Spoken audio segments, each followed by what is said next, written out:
First ever factory outlet మన Mukunda jewellers వారు తెలుగు నూతన సంవత్సరం ఉగాది పండుగ సందర్భంగా నక్షి మేళా జరుగుతుంది. అన్ని నక్షి జ్యువెలరీ మీద VA ఫ్లాట్ 9.99% మాత్రమే. త్వరపడండి. కొన్ని నెలల క్రితం వెండి ధరలు రికార్డు స్థాయిలకు చేరుకున్నాయి. 2025లో 170% మేర ధర పెరగడంతో టాప్ పర్ఫార్మింగ్ యాసెట్గా వెండి నిలిచింది. తర్వాత 2026 జనవరి నెలలోనే 74% మేర ధర పెరిగి ఆల్ టైమ్ హై స్థాయిని తాకింది. దీంతో ఇన్వెస్టర్లకు భారీ లాభాలు వచ్చాయి. కానీ చాలా తక్కువ సమయంలోనే పరిస్థితులు తారుమారయ్యాయి. వెండి ధరలు ఉన్న ఫలంగా కుప్పకూలాయి.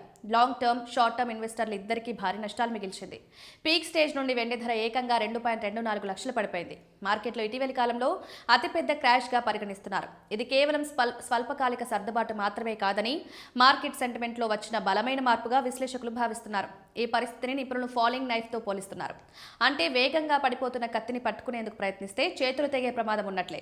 నిరంతరాయంగా పడిపోతున్న వెండిని ఇప్పుడే కొనడం వల్ల మరింత నష్టపోయే అవకాశం ఉందని హెచ్చరిస్తున్నారు. మార్కెట్ ఎక్కడ స్థిరపడుతుందో స్పష్టత వచ్చే వరకు వేచి చూడడం ఉత్తమమని సూచిస్తున్నారు. అంతర్జాతీయంగా పారిశ్రామిక డిమాండ్ తగ్గడం, ఆర్థిక సమీకరణాలు మారడంతో వెండి ధరలపై ప్రతికూల ప్రభావాన్ని చూపిస్తున్నట్లు చెప్తున్నాయి. వెండిని ఆభరణంగానే కాకుండా పారిశ్రామిక లోహంగా చూస్తారు కాబట్టి ప్రపంచ ఆర్థిక మందగమన సూచనలు దీనిపై ఒత్తిడిని పెంచాయంటున్నారు. భారతీయ కమోడిటీ మార్కెట్లో వెండి ధరలు ఊహించని విధంగా పడిపోయాయి. గతేడాది 170% లాభాలను పంచి 2026 జనవరిలోనూ మరో 74% పెరిగిన వెండి ఇప్పుడు తన రికార్డు గరిష్టాల నుంచి ఏకంగా 51% పతనమైంది. కేవలం 2 నెలల వ్యవధిలోనే కిలో వెండి రేటు 2.24 లక్షల మేర పడిపోవడం గమనార్హం. రికార్డు స్థాయిలో పెరిగి ఇప్పుడు ఒక్కసారిగా పతనం కావడంతో ఇన్వెస్టర్లు తీవ్ర ఆందోళనకు గురవుతున్నారు. కొద్ది నెలల క్రితం వెండి భారీగా పెరిగి ఆల్ టైమ్ హై స్థాయి 4.39 లక్షల మార్కు దాకింది. కానీ ప్రస్తుత ధర MCX మార్కెట్లో సగానికి పడిపోయింది. మే 2026 నాటి వెండి ఫ్యూచర్స్ 4.3% తగ్గి కిలోకు 2.15 లక్షల వద్ద ట్రేడ్ అవుతోంది. గరిష్ట స్థాయిల నుంచి చూస్తే 2.24 లక్షల భారీ తగ్గుదల నమోదు చేసింది. ఈ ఏడాది ఆరంభంలో భారీ లాభాల్లో ఉన్న వెండి ప్రస్తుతం ఏడాది ప్రాతిపదికన చూస్తే 4% నష్టాల్లోకి వెళ్లింది.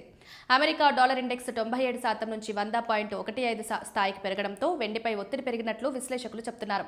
డాలర్ బలపడితే సాధారణంగా బంగారం, వెండి ధరలు తగ్గుతాయి. గతేడాది నుంచి వచ్చిన భారీ లాభాలను నగదు రూపంలోకి మార్చుకునేందుకు ఇన్వెస్టర్లు ఒక్కసారిగా విక్రయాలకు పాల్పడము ఈ పతనానికి ప్రధాన కారణంగా చెప్పొచ్చు.